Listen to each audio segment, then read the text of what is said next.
एक बार दो भाइयों का झगड़ा हो रहा था। उनके पिताजी झगड़ा देख करके जोर जोर से हंस रहे थे। दोनों भाई एक मकान के बंटवारे के लिए लड़ रहे थे। पिताजी को हंसता देखकर दोनों भाइयों ने पूछा, पापा आपको क्या हो गया? हम लड़ रहे हैं, आप हंस रहे हो।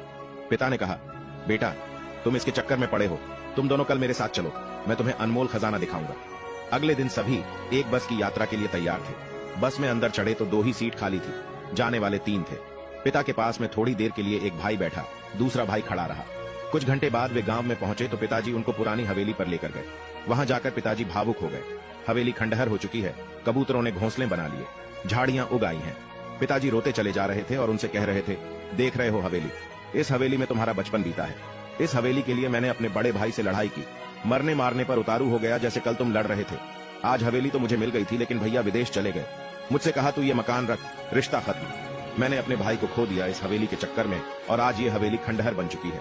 तुम दोनों ऐसे ही लड़ते रहे तो जमीन तो खंडहर हो जाएगी, लेकिन रिश्ते हमेशा के लिए खत्म हो जाएंगे।